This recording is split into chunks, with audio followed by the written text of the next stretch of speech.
Assalamualaikum warahmatullahi wabarakatuh. Kembali lagi bersama kami di ULM Channel dalam program Klinik Arsitektur. Nah, di kesempatan kali ini bersama saya telah berhadir narasumber kita yang luar biasa.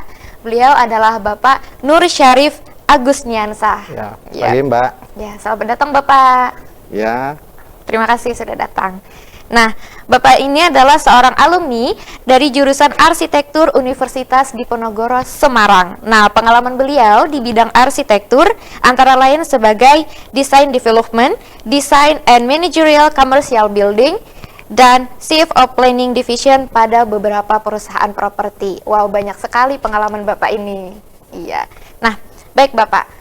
Di kesempatan sebelumnya, kita telah membahas mengenai penyebab keretakan bangunan. Nah, pada kesempatan kali ini, kita akan membahas mengenai tips membuat rumah sederhana di lahan basah. Ya. Oke Mbak, ya memang mungkin ada kaitannya antara yang beberapa bulan terakhir viral tren bangunan roboh dan kemudian masalah desain rumah ya. Dan ya memang karakter kita di Banjarmasin ini kita punya lahan rawa dengan daya dukung yang rendah. Nah, itu yang rumit. Memang karena desain rumah kita sering mencontoh model-model dari luar, dari banyak sumber. Nah, langsung diterapkan di lahan kita yang seperti ini. Nah, itu mungkin faktor utama masalahnya. Betul. Nah, baik Bapak.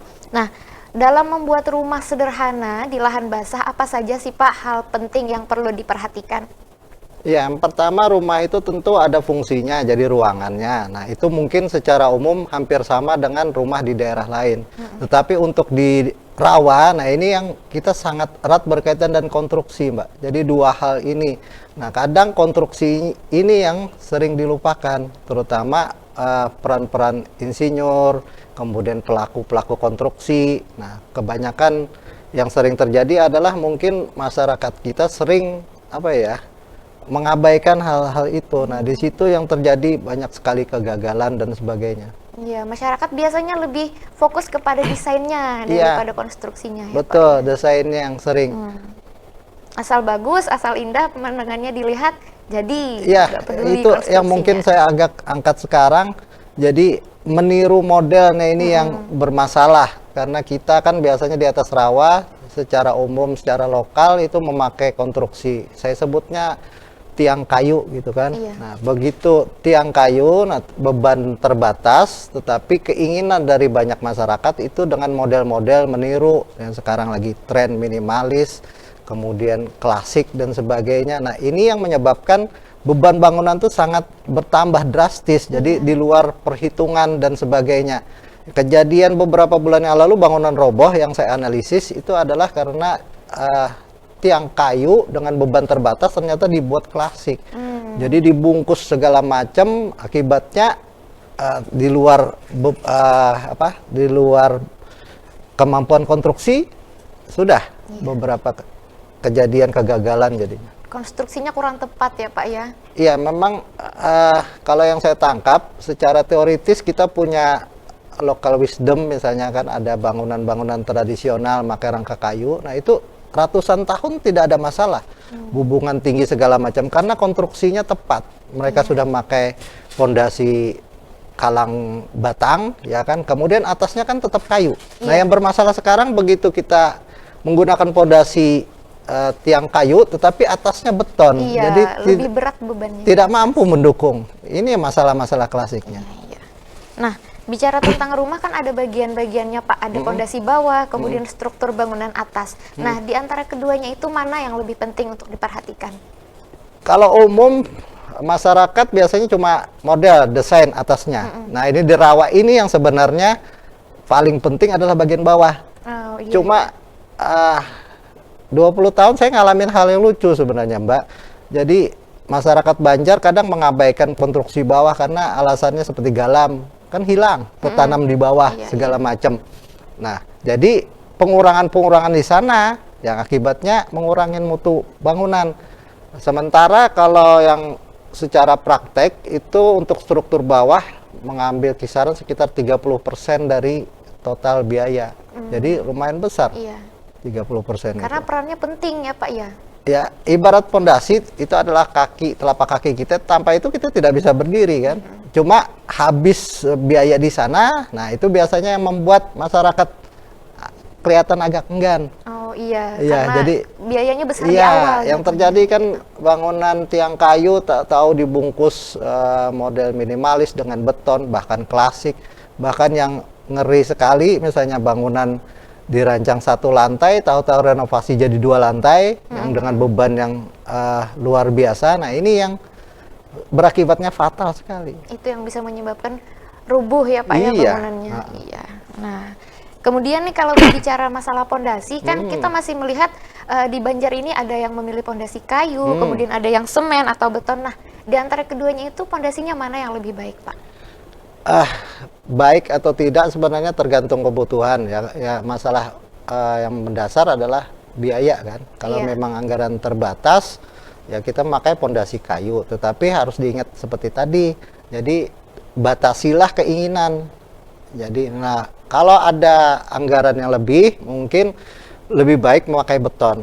Cuma kesulitan sekarang kalau kita tetap pakai kayu ulin, galam itu sudah langka, sehingga Iya. harganya pun hampir mendekati beton, besi dan sebagainya. Jadi lebih baik sebenarnya ke besi beton, Mbak.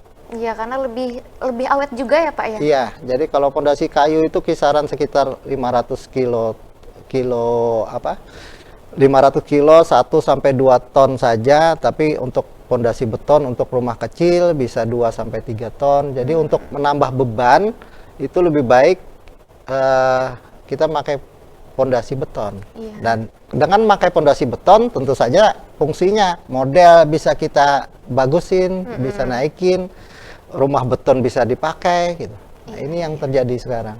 Betul sekali Bapak. Nah, kalau bicara tentang rumah beton dan rumah kayu, biasanya penggunaan keduanya itu tahan berapa lama Bapak?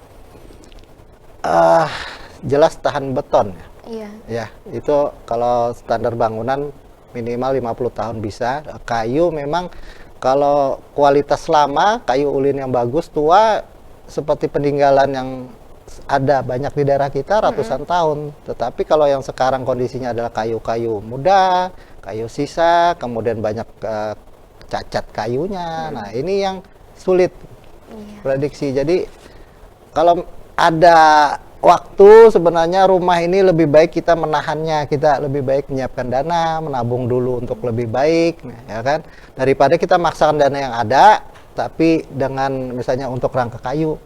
Nah, antisipasinya adalah kita bisa membangun bertahap, ya kan. Jadi dana yang ada kita alokasikan untuk fondasi dulu sambil menabung, nanti baru atasnya. Iya, dicicil begitu Iya. ya Pak ya, sedikit demi sedikit. Betul sekali. Nah, kita kan melihat nih Pak, kemarin itu beberapa kali terjadi kerubuhan bangunan, Iya. bangunan rubuh.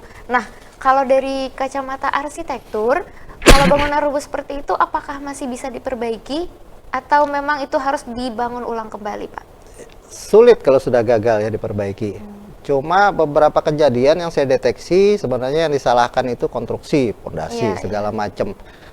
Terlepas dari soal peran ada engineering atau tidak, pengawas atau tidak. Nah, yang kesempatan ini saya sebenarnya lebih mengungkapkan keinginan kesadaran masyarakat. Masyarakat sadar sehingga kadang bukan masalah kita memakai tenaga profesional atau tidak, tapi kalau masyarakatnya tahu itu kan antisipasinya ada. Jadi misalnya waktu memancang itu paling tidak ada pengawas di sana, tidak diserahkan dengan kasarnya tukang saja. Yang biasa terjadi kan pancangan galam diborongkan, sementara yang bangun di atasnya berbeda orangnya segala macam. Nah, di situ yang sering miss terjadi. Nah, kalau konstruksi galam yang saat ini sebenarnya pengalaman saya bukan sekedar ditancapkan, bukan sekedar dipancang, tapi bagaimana lanjutan prosesnya. Jadi kepala galam itu misalnya harus dipotong, dirapikan. Kenapa? Karena saat dipukul itu ada bagian di atas yang pecah. Sekitar 15 cm. Nah, begitu itu ada setahun 2 tahun mungkin tidak berasa, tetapi begitu 4-5 tahun bahkan 10 tahun itu lapuk, crack, turunlah di sana. Nah, di sini faktor-faktor ini sebenarnya banyak sekali diabaikan, terutama pondasi. Nah, itu tadi, pondasi sebenarnya lebih penting daripada atas, terutama di tanah rawa. Baik. Nah, bicara tentang pondasi, artinya kan Pak ya, pondasi itu kalau bisa yang mengerjakan dari pondasi dan ke bagian berikutnya itu orangnya yang sama saja ya Pak ya, supaya menghindari miskomunikasi. Tidak mesti sebenarnya Mbak, Iya. cuma paling tidak diawasi, ada concern, ada perhatian terhadap hal itu gitu loh. Kadang kelihatan sekali kelemahan pondasi ini kayak yang tadi di bawah tanah, kadang-kadang terendam air, tidak diperhatikan. Nah, kita cuma mengurusi bagian atas. Nah, bagian bawah ini yang sebenarnya perlu perhatian. Memang cost-nya biaya 30% itu kalau untuk rumah beton besar sekali kan, habis di sana gitu ibaratnya untuk uang muka saja. Tetapi ya itu tadi, kalau saya mengusulkan paling tidak kita membangun bertahap lah. Konstruksinya dulu kuat, baru muka polisannya dirubah. Jadi ibarat make up. Saya di kampus sering ngajarin make up. Make up itu kan bisa ganti-ganti, kita ganti wajah, muka, bahkan operasi plastik pun bisa gitu. Tapi kalau strukturnya kuat, aman. Nah, selama ini kita terlalu banyak mengirit di konstruksi, tetapi banyak berlebihan di desain. Di bagian tampilan. Tampilan aja, jadi ngejar, maaf, gengsi ya kita ini ya. Jadi ngejar gengsi, pingin model ini, model itu, tapi tidak kuat. Makanya begitu ada renovasi rumah, pondasi tiang kayu itu menyulitkan karena tidak seperti beton gitu. Gitu Mbak. Menarik sekali pembahasan kita Bapak, tapi kita ada jeda sebentar, nanti akan kita sambung di segmen berikutnya.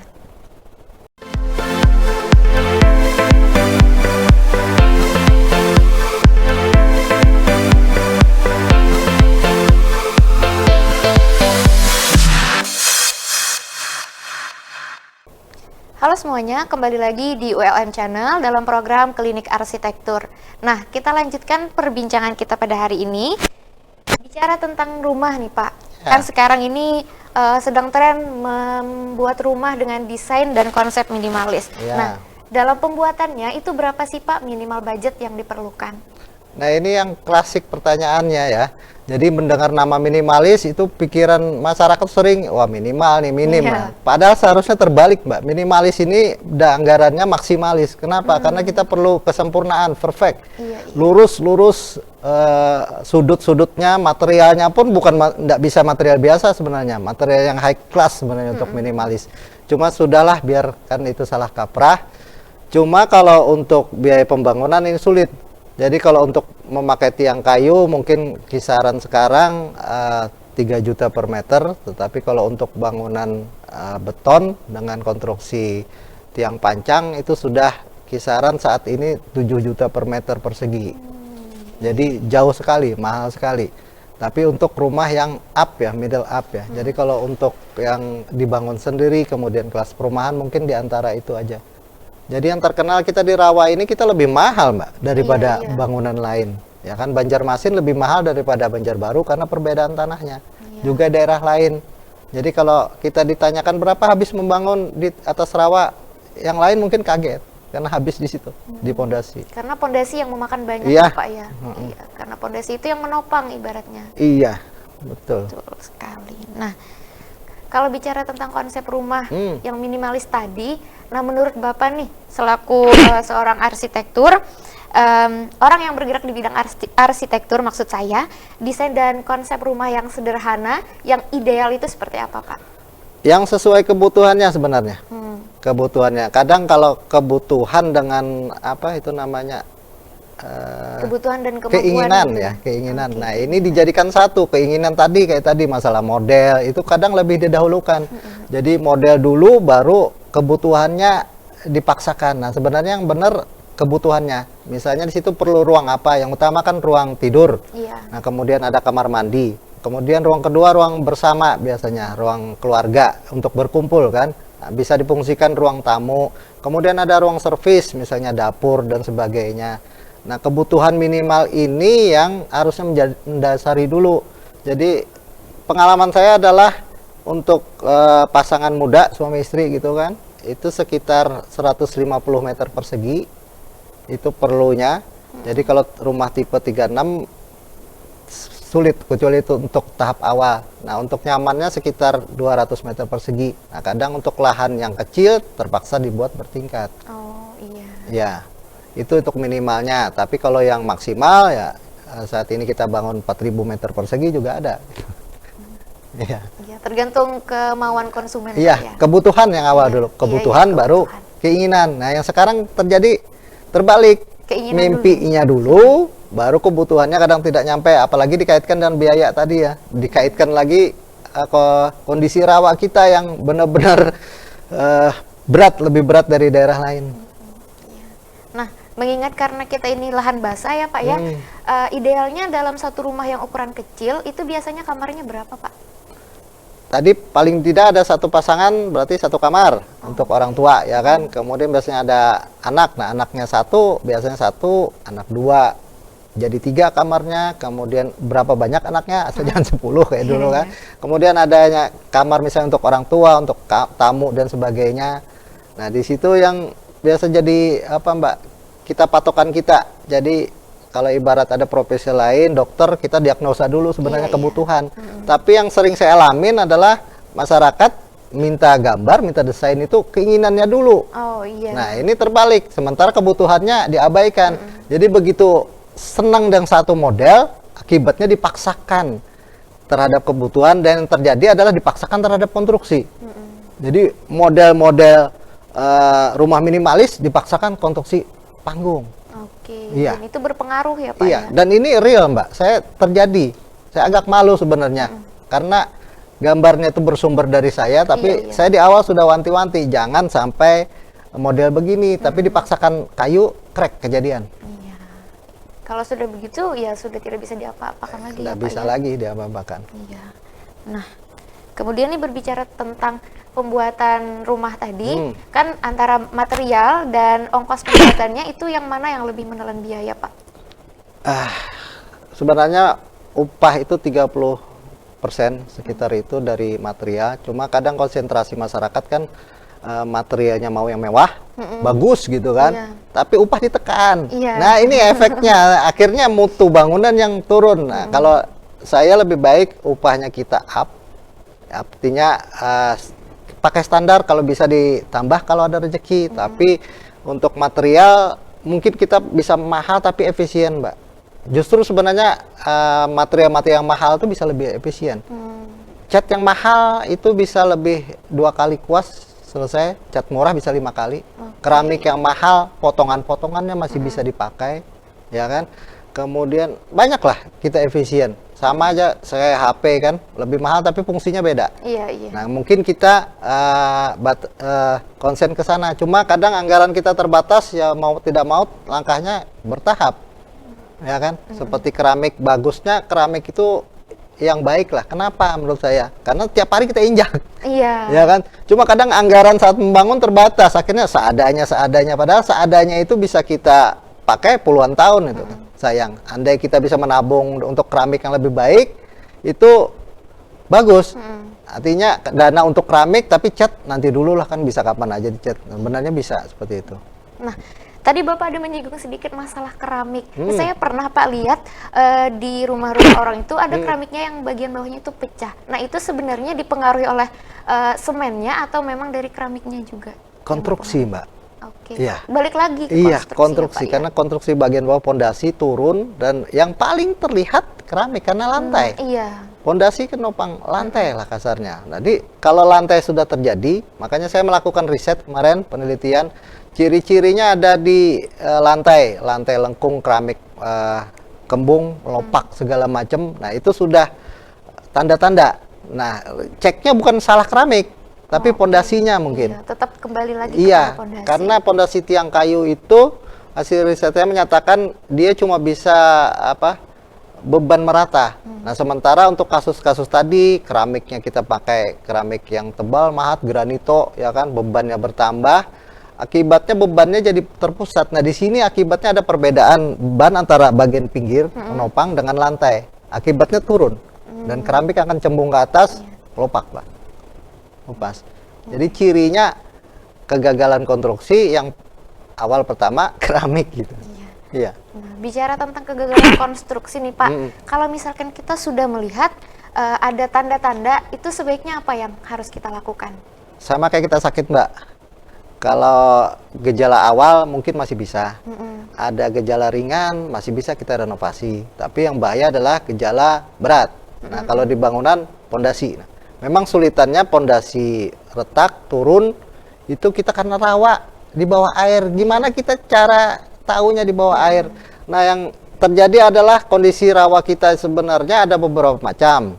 Satu yang benar-benar terendam, airnya dalam, ada yang separoh, dan ada juga yang kering. Nah, menurut saya yang berbahaya yang kering ini. Oh, yang kering justru lebih Iya, berbahaya kadang-kadang ya, Pak? kita melakukan pembangunan di saat basah, ya kan, air sungai naik, musim hujan. Nah, itu terendam pondasinya. Tapi begitu kering, ada efek kemarau, ada pasang surut sungai. Nah, ya di sini yang kering. Nah, kekuatan kayu galam terutama bagian bawah pondasi dia tidak kuat terhadap perubahan ini. Jadi kalau galam itu kuat jika terendam. Oh, Saya pernah membongkar rumah yang sudah 30 tahun awet benar-benar karena terendam. Nah, di sini tadi pengawasan tadi konsennya terutama masyarakat harus tahu. Jadi begitu memancang kalau bisa jangan dilepas, awasin. Kalau bisa kita cek benar nggak terendam di bawah air.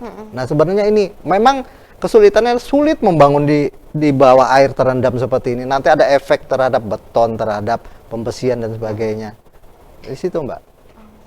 baik Bapak, ini menarik sekali pembahasan kita, namun kita ada jeda sekali lagi, nanti akan disambung ke segmen berikutnya.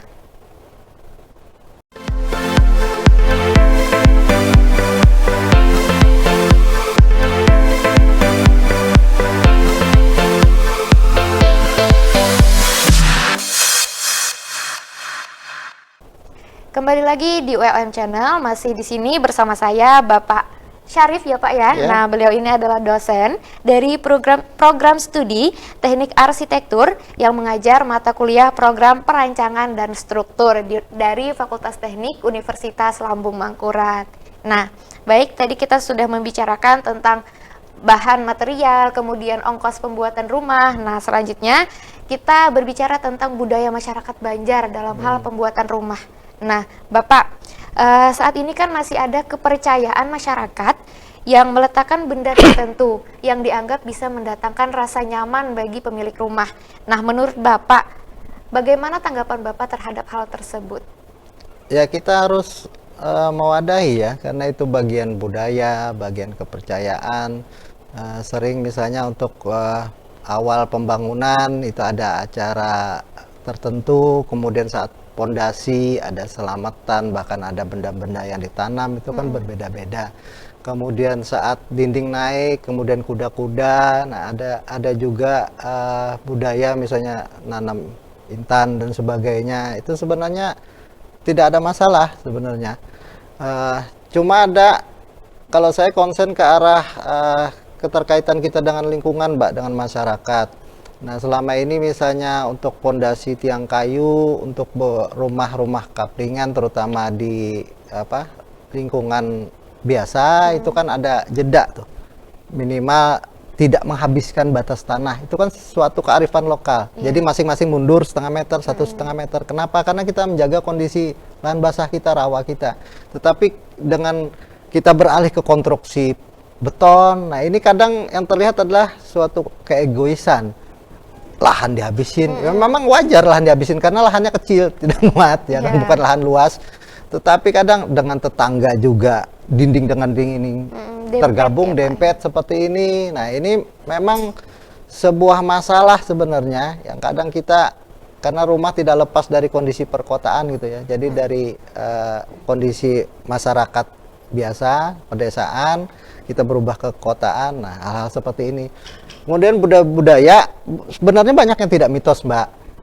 Misalnya kalau di kita Muslim ada, kemudian di etnis Chinese ada Hong Shui, ada arah tangga, ada pintu, ya kan.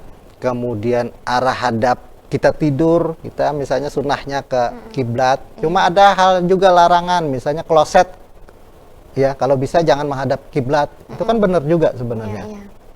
Dan ini yang kadang detil-detil ini tidak diketahui oleh masyarakat karena cuma mandang model. Nah, harapan saya adalah timnya konstruksi, baik itu insinyur, pengawas, sampai tukang yang sebenarnya harus tahu hal-hal seperti ini. Iya, itu hal-hal yang mungkin sering dilupakan oleh orang banyak ya Pak ya? Iya, kadang terabaikan, kadang sudah jadi baru ketahuan, Mbak. Kenapa seperti ini? Nah, yang sering itu adalah misalnya ada rumah aja. Memang sulit kita sekarang, kan kita membeli tanah dengan kondisi terbatas. Kadang menghadap timur itu lebih baik karena matahari pagi, tetapi menghadap barat panasnya itu luar biasa, ya kan? Itu sekarang sudah terabaikan. Rumah mau menghadap manapun terserah gitu. Niru model pakai kaca, ternyata menghadap barat, panasnya luar biasa.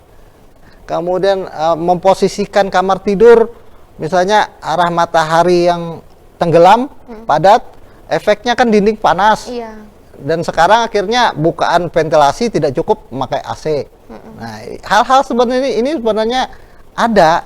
Cuma ya kita sekarang kayak beli barang aja rumah. Beda antara beli dengan desain. Nah, desain ini yang benar kita harus pelan-pelan orang tuh seperti apa. Belum kebiasaan, Mbak. Minimalis itu adalah kebiasaan sebenarnya efek ke gaya hidup misalnya. Kemudian terjadi adalah kita belum siap untuk minimalis karena minimalis itu biasanya untuk perkotaan, siang kerja, pulangnya sore, malam ada di rumah. Tapi kita keadaan sekarang modelnya saja. Kita belum siap untuk berhidup minimalis. Ya, gaya hidupnya belum Gaya siap, hidupnya Pak. belum siap. Kadang-kadang kita sembarangan, penataan perabotnya juga seadanya. Ini luar biasa. Jadi minimalisnya kalau saya sebut minimal seadanya, bukan minimalisme. Bukan minimalis ya Iya. Pak, tapi minimal. Iya. Iya. Nah, tadi sempat menyinggung juga terkait rumah yang dibangun berdempetan. Ya. Itu pengaruh tidak Pak ke bagian konstruksi? Iya, sebenarnya pengaruh. Jadi kadang ada efek-efek lain, cuma kadang berdempetan. Kalau itu kopling perumahan mungkin masih bisa ya. Nah, pengaruhnya terhadap saat pembangunan, Mbak. Kalau itu bersamaan tidak masalah, tetapi begitu bergantian misalnya beberapa kejadian kita menumbuk galam, nah rumah yang ada itu pasti ada efek. Nah, biasanya 2-3 bulan. Kenapa? Karena tanah kita tuh lunak tapi benar tidak lunak, dia bergerak dan beban tumbukan ini akan bergeser. Ya kan? Sama kalau kita misalnya di pinggir jalan raya begitu mobil berat lewat ada getaran, nah itu diteruskan oleh tanah rawa di sini. Nah, itu yang efek itu yang sebenarnya tidak terlihat. Nah, kesulitannya begitu berdempet, kita kehilangan faktor sosial dengan tetangga segala macam. Nah, konstruksi pun sebenarnya juga terjadi masalah. Cuma sulit bagi kita untuk mengembalikan hal-hal seperti ini karena tadi kapling kita kecil-kecil, ada yang 6 meter segala macam, habis tanah. Nah, apakah bisa kita lebarkan lagi, jangan sampai berdekatan? Nah, ternyata seperti itu. Nah, kalau dari segi ini konstruksi ataupun pandangan ilmu arsitektur, seberapa sih Pak jarak ideal antara rumah ke rumah itu? Semakin besar semakin baik kan sebenarnya. Cuma kita tidak bisa, sulit untuk di perkotaan. Iya. Kecuali high level sanggup membeli lahan mahal di tengah kota gitu ya. Cuma freestanding bangunan di tengah-tengahnya. Nah, sekarang kita kondisinya kepepet semua kan. Akhirnya semua makin padat, rumah makin padat. Nah, efek-efek konstruksi juga berasa. Berpengaruh ya Pak ya. Iya. Nah, kemudian nih berbicara tentang kepercayaan masyarakat tadi, mendatangkan rasa nyaman. Nah, menurut Bapak sendiri bagaimana sih Pak rumah yang menjadikan pemiliknya itu merasa nyaman itu seperti apa Pak? Iya tadi, nyaman sebenarnya sesuai kebutuhan. Ya, kalau dia tergantung sadar pribadi. akan dirinya, kebutuhannya dia, kamar berapa buah, ukuran kamarnya seberapa, sebenarnya enak. Tapi kalau bersandarkan keinginannya repot. Iya. Bukan kebutuhan dia, cuma kebutuhan orang. Dia lihat rumah tetangga, rumah orang di TV, di media, oh bagus nih, padahal belum cocok. Iya. Nah, ini yang sulit. Kita cuma melihat kayak baju, kita lihat baju orang bagus. Padahal belum tentu cocok ke kita. Ukuran badan kita beda. Iya, betul. Kalau yang gemuk naksir baju yang kurus pasti amburadul Iya, kan nggak kebalik. muat, nggak cocok. Nah, ini yang kadang kelihatan meniru-meniru gaya rumah, tapi sebenarnya belum tentu cocok. Tadi minimalis pakai kaca belum tentu arah matahari dan dia pun segala macam. Begitu kita kaca bagus berarti kan perabot kita harus rapi, privasi kita harus bagaimana. Nah, ini sulit. Memang susah, Mbak. Kaitannya memang rumah itu gaya hidup, tapi kadang kita tidak sadar akan gaya hidup sendiri. Iya. Ya, bisa dikatakan memilih rumah ini sama kayak kita memilih baju ya Pak ya. Nggak bisa kalau lihat bagus, tapi harus tentu juga harus ditentukan gitu cocok atau tidak dengan kita. Bagi saya mungkin lebih, Mbak. Iya. Bukan sekedar milih baju, milih istri, milih pasangan. Iya. Rumit kan? Nah, memang konsentrasi rumah itu harus seperti itu, dan yang paham itu sebenarnya ahlinya. Salah satunya arsitek. Nah, arsitek itu mendiagnosa kebutuhan pemilik, apa perlunya, bahkan budgetnya segala macam. Nah, hal-hal ini yang diabaikan. Jadi pemilik kadang maaf sok tahu gitu ya. Iya. Jadi dia, oh ini cocok dengan saya ini. Padahal rumah saja itu ada beberapa penghuni. Suami istri aja bisa beda, Mbak. Saya pernah ngalamin. Jadi kamar aja memilih cat beda. Oh, iya. Akibatnya Karena ya sudah. selera ya, Pak, Iya, ya? dua-duanya kita pakai warna-warni dua. Begitu anaknya beda lagi, gitu kan. Mengcombine kebutuhan banyak orang ini yang susah. Nah, itu sebenarnya peran arsitek. Iya, karena rumah itu ditempatinya nggak cuma satu orang, Iya. satu keluarga ya Pak Iya. ya. Iya, dan selera satu keluarga pun nggak tentu sama semua. Iya. Betul. Nah, ini yang apalagi rumah yang satu dengan keluarga yang lain. Kita dengan tetangga kita pasti beda. Nah, yang repot begitu disamakan. Kayak perumahan, tipenya sama. Iya.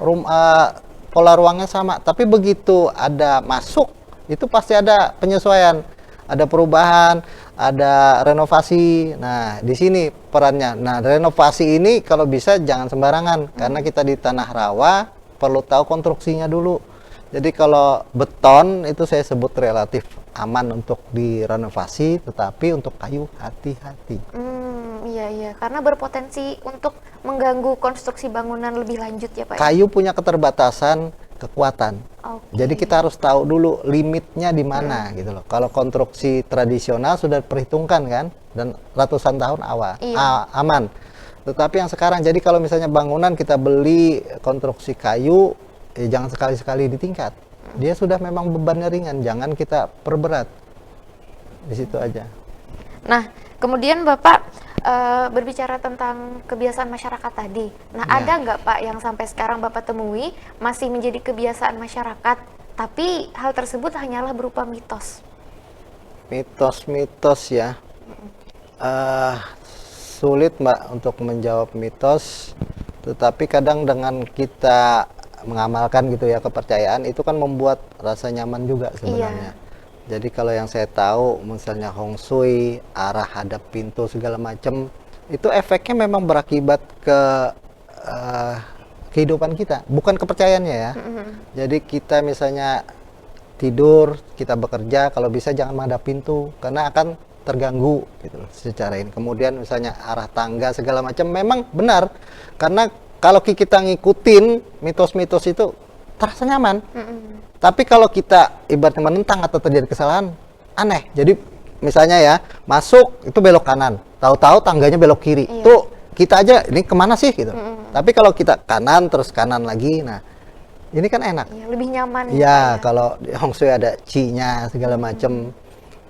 Emang susah, dan kadang sulitnya adalah kita mendeteksinya tuh setelah jadi kan. Nah, desain gambar itu kan belum jadi menghayalkan. Nah, menghayalkan ini memang perlu ada peran. Nah, yang bisa membantu salah satunya arsitek. Betul. Perlu ilmunya ya Pak ya. Iya. Harus yang ahli, kalau tidak itulah tadi berpengaruh kepada konstruksi, kemudian ketahanan bangunan dan lain-lain. Iya, betul. Baik, pembicaraan kita hari ini sangat menarik, namun sayangnya waktu kita terbatas. Jadi terima kasih kepada Bapak Syarif yang sudah menyempatkan untuk berhadir. Terima kasih juga kepada kawan-kawan yang sudah menonton. Jangan lupa untuk like, subscribe, dan share video ini, serta aktifkan lonceng notifikasinya, dan sampai bertemu di video berikutnya. Assalamualaikum warahmatullahi wabarakatuh. Waalaikumsalam.